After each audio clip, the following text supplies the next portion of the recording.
فرمایا کون ہے جو میرے مہمانوں کو کھانا کھلائے؟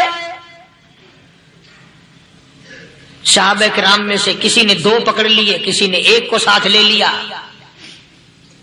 ایک نادار سا غریب سا صحابی ہے، اس نے ساتھ لے لیا ایک مہمان اور گھر لے کے گیا۔ بیوی کو کہنے لگا کہ کھانا کتنا ہے؟ کہ بس 1 آدمی جوگا ہے، 1 آدمی کافی ہوگا۔ کان میں کہنے لگا اپنی بیوی کے، دستور تھا عرب کا، مہمان اور میزبان اکٹھے کھایا کرتے تھے۔ اپنی گھر والی کے کان میں کہنے لگا کہ اس کے آگے کھانا رکھ دیں گے مہمان کے، جب یہ کھانا شروع کر دے گا کسی بہانے سے دیوا بجھا دیو، میں یوں ہی منہ کو خالی ہلاتا رہوں گا، یہ کھانا کھا لے گا، پیٹ بھر جائے گا اس کا۔ چنانچہ کھانا آگے رکھ دیا، جو کچھ بھی تھا۔ اس نے کھانا شروع کیا کہ جی آپ بھی کھائیں، کہ ہاں ہاں میں بھی کھا رہا ہوں۔ بس یوں ہی کھانے میں بھی ہاتھ لگائے، منہ کو بھی ہاتھ لگائے اور منہ کو چلائے بھی برابر۔ بیوی نے چراغ بجھا دیا۔ یہ عمل تو صحابی کر رہا ہے اپنے گھر میں۔ ادھر قرآن کریم نازل ہو گیا محمد کریم صلی اللہ علیہ وسلم کے ساتھ میں، فرمایا وَيُؤْثِرُونَ عَلَىٰ أَنفُسِهِمْ وَلَوْ كَانَ بِهِمْ خَصَاصَةٌ وَمَن يُوقَ شُحَّ نَفْسِهِ فَأُولَٰئِكَ هُمُ الْمُفْلِحُونَ۔ اور میرے محبوب مبارک ہو، تیری امت میں ایسے لوگ بھی ہیں جو اپنا منہ خالی ہلا رہا ہے، بیوی بھوکی بیٹھی ہے، چراغ بجھائے بیٹھی ہے اور اپنے ہاتھ کو خالی چلا رہا ہے، اور میرے بندے کا پیٹ بھر رہا ہے۔ اور میرے محبوب مجھے اپنی عظمت کی قسم، میں تیری ان دیوانوں پہ جنت واجب کر چکا۔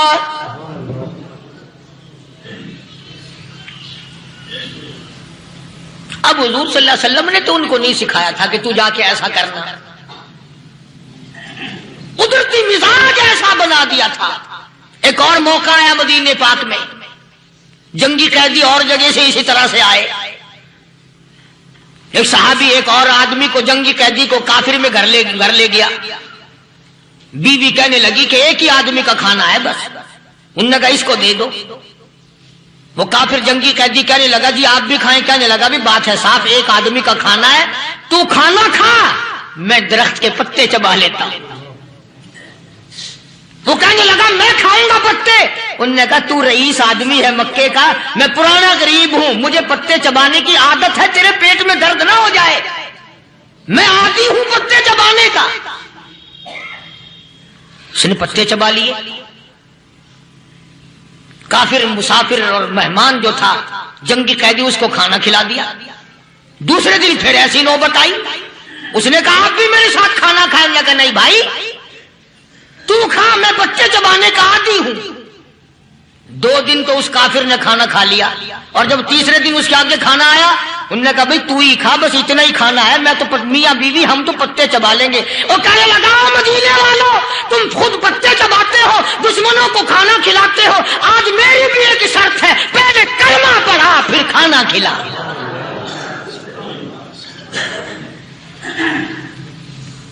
آج میری بھی ایک شرط ہے۔ 2 دن کے عمل نے کفر کو مٹا دیا، اسلام چمک گیا۔ 2 دن کے عمل نے، میرا تیرا 60 سال کا عمل ہے، کبھی کسی کافر کو مسلمان بنایا؟ الٹے کام، ہر غلط، ہر معاملہ الٹا ہی ہے۔ ہر آدمی بیزار ہوتا ہے، یار دین تو کچھ نہیں، یار اسلام کچھ نہیں، یارو ایمان کچھ نہیں۔ اسی کو قرآن کریم نے للکار کی آواز دے کے فرما دیا لوگوں ایسی گڑبڑ نہ کرو ورنہ میں وہ خدا ہوں فأخذتكم الصاعقة وأنتم تنظرون۔ جبریل امین نے ایک چیخ ماری، ساری قوم کے جگر پھٹ گئے۔ میں وہ خدا ہوں لا تركضوا وارجعوا إلى ما أترفتم فيه ومساكنكم لعلكم تسألون۔ لوگ مکان چھوڑ کے بھاگتے ہیں، ماحول چھوڑ کر بھاگتے ہیں، معاشرہ چھوڑ کر کے بھاگتے ہیں۔ خدا کہتا آؤ جن مکانوں پہ تمہیں ناز تھا وہ یہ کھڑے بھاگ کر رہے۔ اسی کو قرآن کریم کہتا ہے ان الذین قالوا ربنا اللہ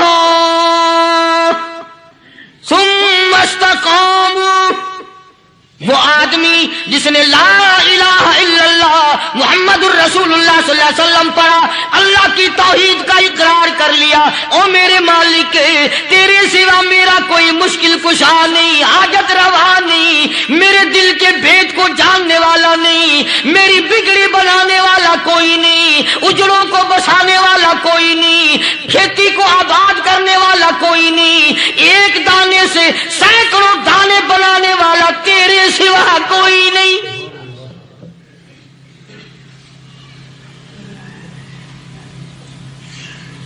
کھیتوں میں جاؤ،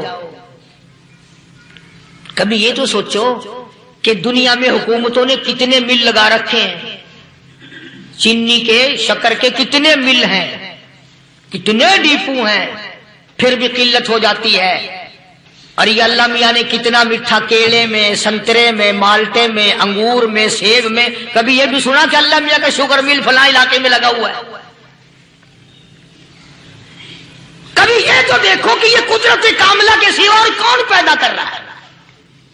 فرمایا جس نے اللہ کی توحید کا اقرار کر لیا، محمد عربی صلی اللہ علیہ وسلم کی ختم نبوت کا اقرار کر لیا، خدا کے بعد خدا کوئی نہیں، مصطفیٰ کے بعد نبی کوئی نہیں۔ پھر قرآن نے شرط لگائی ثم استقاموا، پھر اس پر جمع رہے، ڈٹا رہے، یوں نہیں کہ کبھی ادھر لڑک گیا کبھی ادھر لڑک گیا۔ لوگ تو بدل جاتے ہیں، لوگوں کا کیا؟ پچھلے سال کی بات ہے، یہی مغرب کی نماز کے بعد گرمی کے موسم میں میں یہاں بیٹھا ہوا تھا باہر، آگے شہر کے وہ آدمی وہ کہنے لگے جی ایک کام آئے ہیں۔ میں نے کہا کیا؟ کہ 25,000 روپے چوری ہو گیا ہمارا، بتاؤ ہمیں۔ میں نے کہا مجھے کیا پتا؟ انہوں نے کہا نہیں سارا شہر کہتا ہے کہ قاری نہیں بتا دیتا ہے۔ میں نے کہا اچھا یہ یوں نہیں جانے کا؟ میں نے کہا پھر آپ دے لوں گا۔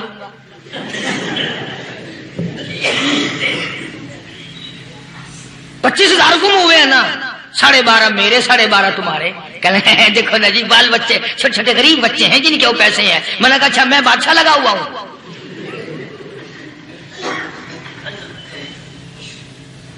انہوں نے کہا جی سودا مہنگا۔ میں نے کہا پھر کہیں اور چلے جاؤ۔ کتنا میں نے سمجھایا نہیں ماننا کہ اگر ہمیں یوں پتہ چل جائے مولویوں کو ولیوں کو تو پھر یہ لاکھوں کروڑوں پولیس والے رکھنے کی ضرورت ہے بھلا؟ اتنی بڑی فوج کا رکھ کر کیا کریں گے ہم؟ اربوں روپیہ فوج کا خرچہ ہے، 2 ولی، ایک ولی کو اس بارڈر پہ بٹھا دیں گے، ایک ولی کو اس بارڈر پہ بٹھا دیں گے، پھر ہم بڑھانا دیں گے اولیاء کرام رجمت۔ ذہنیت مری گئی، سمجھ نہیں پاتے، دین کے قریب نہیں آتے لوگ، سمجھتے نہیں۔ فرمایا ثم استقاموا تتنزل علیہم الملائکۃ الا تخافوا ولا تحزنوا وابشروا بالجنہ التی کنتم توعدون۔ قرآن کہتا ادھر ولی کی موت آتی ہے، ایسا آدمی جو اپنے کلمے پہ جمع رہے، شرک و بدعت کی لعنت سے بچے، کفر و نفاق سے بچے، ادھر موت آتی ہے، ادھر فرشتے کہتے ہیں گھبرانا، غم نہ کر، بہشت کے دروازے تیرے لیے سارے کھلے ہوئے۔ وَلَكُمْ فِيهَا مَا تَشْتَهِي أَنفُسُكُمْ وَلَكُمْ فِيهَا مَا تَدَّعُونَ۔ فرمایا ہم تمہاری ہر اس تمنا کو پورا کریں گے، ہر اس آرزو کو پورا کریں گے، جو مانگو گے وہی ملے گا، جو کہو گے وہی دیا جائے گا۔ نحن اولیاؤکم فی الحیات الدنیا وفی الآخرہ، ہم دنیا میں بھی تمہارے کارساز ہیں، ہم آخرت میں بھی تمہارے کارساز ہیں، ہم دنیا میں بھی تمہارے دوست ہیں، آخرت میں بھی تمہارے دوست ہیں، اور خدا کے یہاں وہ انعام ملے گا۔ اللہ غنی رائی کے دانے کے برابر نیکی کی ہوگی، جب پڑھا پہاڑوں کے برابر ثواب ملے گا تو آدمی حیران ہوگا، یا اللہ تیرے جیسا بینک تو کسی کا بھی نہیں۔ رائی کا دانہ لے کر پہاڑ واپس کر دیا، مالک نے نجات کا ذریعہ بنا دیا۔ فرمایا نزلا من غفور رحیم، یہ مہمانی ہے پروردگار عالم کی طرف سے۔ قرآن اعلان کر کر کے کہتا وبالاسحار هم یستغفرون، اللہ پاک فرماتے ہیں میرے بندوں کی نشانی یہ ہے کہ وہ آخری رات میں بڑے ویلے سحری کے وقت اٹھ کر استغفار کرتے ہیں، اللہ کے حضور میں معافی مانگتے ہیں، روتے ہیں، عاجزی کرتے ہیں۔ کہتا کہ ایک تڑپ سی دل میں امنگتی ہے، ایک درد جگر میں ہوتا ہے، ایک تڑپ سی دل میں امنگتی ہے، ایک درد جگر میں ہوتا ہے، ہم رات کو رویا کرتے ہیں جب سارا عالم سوتا ہے۔ سب لوگ سوئے ہوئے ہوں اور اللہ کا دروازہ کھٹکھٹا، اندھیرے میں مالک کے کائنات کے سامنے جھولی پھیلا، اپنی بگڑی کا سوال کر، اپنی مشکلات اس مالک کے سامنے پیش کر جو سارے جہان کا خالق و مالک ہے۔ عقیدہ بھی بناؤ، اعمال بھی بدلو، مزاج بدلو، طبیعتوں میں انقلاب لاؤ، اور لوگوں ان گھروں کو مسلمانوں والے گھر بناؤ۔ تم برا مان کے جاؤ یا بھلا مان کے جاؤ، میں اپنے عقیدے کی بات کو چھپاتا نہیں۔ جس گھر میں کوئی مرد عورت قرآن کے کھولنے والا نہیں، میں اس گھر کو مسلمان کا گھر نہیں کہتا، وہ چوڑے اور کراڑ اور سکھ کا گھر ہے۔ تمہیں یہ سکھایا کس نے ہے کہ مرنے کے بعد قرآن پڑھا جاتا ہے اور ساری زندگی میں نہیں پڑھا جاتا؟ یہ قرآن مردوں کے لیے تھوڑی آیا، یہ زندوں کے لیے آیا۔ حدیث پاک میں آتا ہے، حضور کریم صلی اللہ علیہ وسلم نے فرمایا، عیسیٰ علیہ السلام ایک قبرستان سے گزرے، گورستان سے گزرے تو ایک قبر کو دیکھا، وہ نبی ایسا تھا، اس کے معجزات ایسے تھے۔ قبر میں دیکھا تو ایک بڑھیا جل رہی ہے، سڑ رہی ہے، تباہ ہو رہی ہے، رو رہی ہے۔ تو عیسیٰ علیہ السلام پناہ کر کے وہاں سے گزر گئے۔ چند دنوں کے بعد جو اسی قبر کے پاس سے گزرے تو عیسیٰ علیہ السلام کو دھیان آیا کہ اس قبر میں ایک بڑھیا بڑی عذاب بھگت رہی تھی، مگر اس دن جو دیکھا وہ تو عیش میں بیٹھی ہے، تخت میں بیٹھی آرام کر رہی ہے۔ سیدنا عیسیٰ علیہ السلام نے اللہ پاک سے سوال کر دیا، الہی مرنے کے بعد تو آدمی کوئی نیکی بھی نہیں کر سکتا، اس نے کیا کر لیا جو اس کا سارا نظام بدل گیا؟ آواز آئی، اے عیسیٰ لکھ کے لے جاؤ یہ بات، حضور کا فرمان ہے۔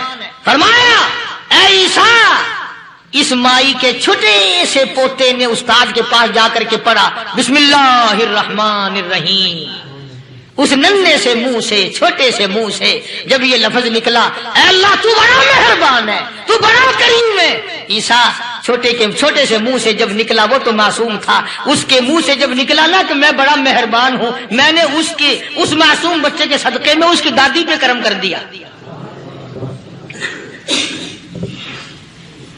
اس کے نام میں بڑی برکتیں ہیں، اس اللہ کا نام لینے میں بڑی برکت ہے۔ گڑ میں مٹھاس ہے، اللہ کے نام میں مٹھاس نہیں۔ ٹافیوں میں مٹھاس ہے، اللہ کے نام میں مٹھاس نہیں۔ تم نے چکھ کے نہیں دیکھا، اگر تم چکھ لو خدا کی قسم دنیا کی کوئی چیز اچھی نہ لگے اللہ کے نام کے مقابلے میں۔ اللہ پاک مجھے اور آپ سب کو اپنا نام لینے کی توفیق عطا فرمائے، اپنے قرآن کی تلاوت کرنے کی توفیق عطا فرمائے، اور اپنا ذکر اور اپنا فکر اور اپنے شکر کی توفیق عطا فرمائے، اور اللہ پاک ہم سب کو یہ ہمت دے کہ مرتے دم تک ہم قرآن سے یاری کریں، قرآن سے وفاداری کریں۔ وآخر دعوانا ان الحمدللہ رب العالمین۔ ماشاءاللہ، ابھی ہم سماعت فرما رہے تھے مولانا قاری نعیم ملتانی صاحب رحمۃ اللہ علیہ کا بہت ہی زبردست بیان، جس کا موضوع تھا دل کی بیماریاں۔ اپنے دوستوں کے ساتھ اس ویڈیو کو ضرور شیئر کریں، الباسط اسلامی چینل کو سبسکرائب ضرور کریں، ویڈیو کو لائک ضرور کریں۔ السلام علیکم ورحمۃ اللہ وبرکاتہ۔